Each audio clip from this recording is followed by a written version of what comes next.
गुजरात के अमरेली से खेती का एक ऐसा मॉडल सामने आया है जो राज्य में प्राकृतिक खेती अभियान को नई दिशा दे सकता है।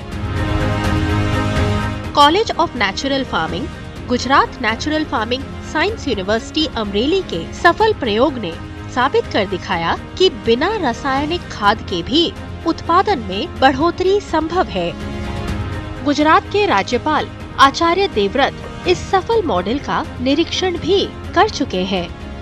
आ घઉં છે, પછી કેળ છે, કેળની વચ્ચે છે, એને જે છાયા જોતો હોય મકાઈ છે, બાજરો મોટી હાઈટનો છે, એટલે એની નીચે જે આપણે કાંઈ પાક કરવો હોય તો માનો કે તાપના હિસાબે જે આપણને નડતો હોય તો ઉનાળુ બાજરો કહેવાય। મારે પ્રાકૃતિક ખેતીમાં કરવું હોય પાક તો હાવ નોર્મલ ખર્ચો આવે છે, એટલે કે ખર્ચ હાવ એકદમ ઓછો છે। आमतौर पर तुअर के पौधे की लंबाई करीब 2 मीटर तक होती है।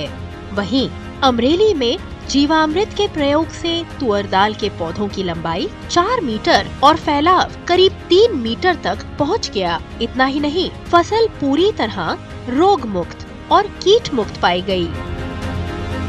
प्राकृतिक खेती से तुअर के अलावा बाजरा, सूरजमुखी, मूंगफली, सौंफ, तिल, मिर्च, हल्दी, केला और गन्ना जैसी फसलों के उत्पादन में भी बढ़ोतरी दर्ज की गई। ये खेती पूरी तरह देसी गाय पर आधारित है। जीवामृत बनाने के लिए देसी गाय के गोबर, गौमूत्र, गुड़ और बेसन का इस्तेमाल किया जाता है।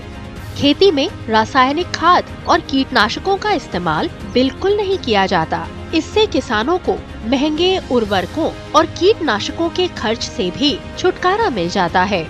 અમારા ખેડૂતોને એટલી તમે વિનંતી કરીએ કે ભાઈ તમે મણિકા ગણો, તમારા હાથમાં કેમાં વધારે પૈસા, કેમાં વધારે રૂપિયા રહે તો એને ગણતરી કરશો તો પ્રાકૃતિક ખેતીમાં કોઈ જાતનું કોઈ રૂપિયામાં ઘટાડો એની આવકમાં થતો નથી, પરંતુ એની આવક વધતી જાય અને સ્થિર થાય।